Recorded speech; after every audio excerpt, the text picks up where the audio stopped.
বাংলাদেশ থামছেই না, বাংলাদেশে থামছেই না এই যে ফাঁকা বুলি আওড়ানো।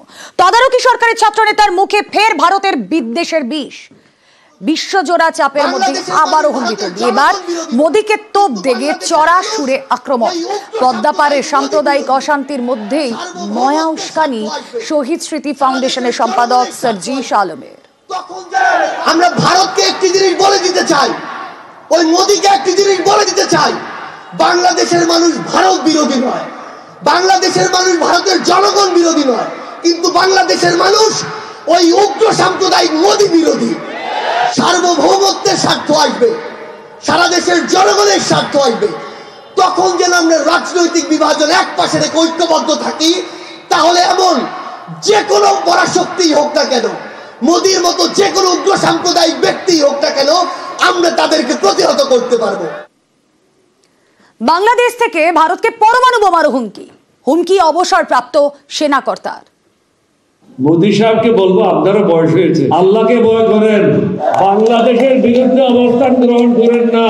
বাংলাদেশের সাথে পাঙ্গা দিলে এটা খুব কষ্টলি হবে। অ্যাটম বোমার ভয় দেখাইেন না, নিউক্লিয়ারের ভয় দেখাইেন না। আমাদের অনেক বন্ধু রাষ্ট্র আছে যাদের কাছে নিউক্লিয়ার বোম আছে এবং তারা দিতে রাজি হবে। সুতরাং আপনি ব্যবহার করবেন, আমরা এখানে কলা চষবো, এটা হবে না। এখান থেকেও নিউক্লিয়ার বোম লঞ্চ করা হবে। টিট ফর ট্যাট, বন্ধুত্ব চান বন্ধুত্ব, শত্রুতা চান শত্রুতা। ভারতের মাটিতে পাকিস্তানের মর্টারের গোলা। ভারত বাংলাদেশ সীমান্তের দিনহাটার ঝিকরি গ্রাম, আর সেখানে মর্টারের গোলা উদ্ধার। ৭১-এ পাক সেনার ব্যবহৃত গোলা বিস্ফোরণ করে নিষ্ক্রিয় সেনার। ছবি দেখছেন আপনারা। ৭১-এর যুদ্ধে পাক সেনাকে ধরাশায়ী করে জয়ী হয় ভারত, জন্ম নেয় বাংলাদেশ। অথচ তা ভুলে এখন বাংলাদেশেরই গলায় বিদ্বেষ।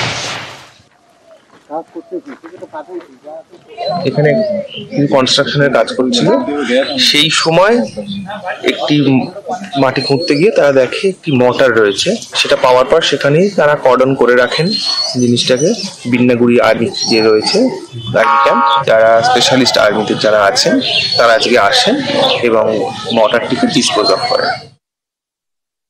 আমাদের বিদ্রোহ ছিল পরিকল্পিতভাবে বাংলাদেশকে স্বাধীন করার জন্য।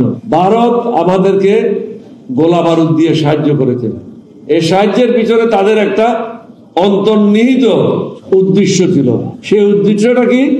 পাকিস্তানকে দুই টুকরা করা, দুর্বল করা। এটা নেহেরু ডক্টরেট ছিল। সুতরাং আমাদের ছিল বাংলাদেশকে স্বাধীন করা, তাদের কাজ ছিল পাকিস্তানকে দুই ভাগ করা।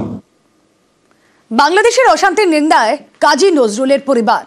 ওপারে সংখ্যালঘু নির্যাতনের নিন্দায় সরব নজরুলের পরিবার। নজরুল জীবিত থাকলে জাতীয় কবির তকমা ফিরিয়ে দিতেন বলে তোপ। আমরা তো সত্যিকারে খুব মর্মাহত। আমরা তো কোনোদিন আশাই করিনি যে বাংলাদেশে এরকম একটা ঘটনা, যেখানে সাম্প্রদায়িকতার যে বাতাবরণ সৃষ্টি হবে, এটা আমরা ভাবতেই পারছি না। তার সমাধি ওখানে রয়েছে, উনি সশরীরে ওখানে আছেন। যিনি এত যুগ আগে সাম্যের কথা বলেছেন, মানবতার কথা বলেছেন, সেই জায়গাটা থেকে আজকে যে বাতাবরণ সৃষ্টি হয়েছে, আমরা ভীষণ মর্মাহত। বাংলাদেশে যে মানুষের সঙ্গে নির্যাতন হচ্ছে, সংখ্যালঘু মানুষদের সঙ্গে লড়াই হচ্ছে, মারপিট হচ্ছে, এমনকি দু একজনকে হত্যাও করেছে, মন্দির ধ্বংস করছে, এটা আমরা ধিক্কার জানাচ্ছি। যারাই করুক না কেন, আমরা এখন বাংলাদেশে যাবো না। কবির সমাধি থাকলেও, আজ কবি যদি সজ্ঞানে জীবিত থাকতেন, তিনি নিজেই বলতেন আমি আর জাতীয় কবি থাকতে চাই না। আমরা চাইছি আগের মতো আবার সেই বাংলাদেশ, দুই বাংলার মধ্যে সৌহার্দ্য ফিরে আসুক। পুলিশের নজরের জাল পাসপোর্ট, আর বাংলাদেশিদের নজর ভারতীয় পাসপোর্টে। জাল পাসপোর্ট চক্রে চাঞ্চল্যকর তথ্য। বাংলাদেশের পাসপোর্টে ভিসা সমস্যা, আর ভিসা পেতে ভারতীয় পাসপোর্টের জাল চক্র। জালিয়াতিতে পুলিশের নজরে গোয়েন্দা। কথা বলবো, আমাদের প্রতিনিধি অমিত রয়েছেন সঙ্গে। অমিত, গতকাল যখন আমরা এই নিয়ে কথা বলছিলাম যে এই যে পাসপোর্টের জালিয়াতি চক্র, তাতে আমরা দেখছিলাম সর্ষের মধ্যেই ভূত, যেখানে পাসপোর্ট অফিসেরই কেউ না কেউ এর মধ্যে জড়িত। আর এবার দেখা যাচ্ছে ডিআইবিও জড়িত, কিন্তু কিভাবে? দেখো, একটি পাসপোর্ট দেওয়ার ক্ষেত্রে পুলিশি ভেরিফিকেশন হয়। সেক্ষেত্রে পাসপোর্ট অফিসে যখন আবেদন জমা পড়ে, সেই সমস্ত নথিপত্র পুলিশ ভেরিফিকেশনের জন্য পাঠানো হয় জেলার ডিআইবি অফিসগুলো। সেখানে তদন্তকারী আধিকারিকরা মনে করছে যে বেশ কয়েকজন ডিআইবি পার্থ এই চক্রের সঙ্গে জড়িত রয়েছেন, কারণ ভেরিফিকেশন না করেই সমস্ত নথি তারা পোর্টালে আপলোড করে দিয়েছেন এবং যার ফলে রিজিওনাল যে পাসপোর্ট অফিস রয়েছে সেখান থেকে কিন্তু পাসপোর্টগুলো ইস্যু হয়ে যায়। সেক্ষেত্রে আমরা দেখেছি যে এর আগে অস্থায়ী পোস্টাল ডিপার্টমেন্টের যে অস্থায়ী কর্মী গ্রেপ্তার হয়েছে, বসিরহাটের পাসপোর্ট সেবা কেন্দ্রের একজন অস্থায়ী কর্মী গ্রেপ্তার হয়েছে। এবার জিআইবি অফিসের একাংশ এই চক্রের সঙ্গে যুক্ত রয়েছেন বলে পুলিশ আধিকারিকরা মনে করছেন। সেক্ষেত্রে কোন কোন জিআইবি অফিসে ভেরিফিকেশন ছাড়াই পোর্টালে তথ্য আপলোড হয়েছিল এইগুলো কিন্তু এবার খতিয়ে দেখার কাজ শুরু করেছে কলকাতা পুলিশ। এবং গতকাল বর্ণশ্রী এলাকা থেকে দীপঙ্কর দাস বলে একজনকে গ্রেপ্তার করা হয়েছে। তার বাড়ি এবং আরো একটি জায়গা, তাকে জেরা করে আরো একটি জায়গার সন্ধান পাওয়া যায় হরিদেবপুরে। সেখানে অভিযান চালিয়ে একাধিক নথিপত্র, মানে ফেক নথিপত্র এবং ভুয়ো আধার কার্ড, প্যান কার্ড বা এপিক কার্ড তৈরি করার বিভিন্ন ফরম্যাট, ফর্ম, এই সমস্ত কিছু বাজেয়াপ্ত করা হয়েছে কলকাতা পুলিশের তরফে। বেশ,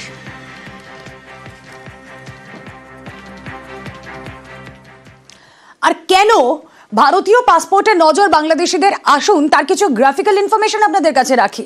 বিনা ভিসায় 62 দেশে যাতায়াতের অনুমতি, তাই বাংলাদেশিদের নজর ভারতীয় পাসপোর্টে। এছাড়া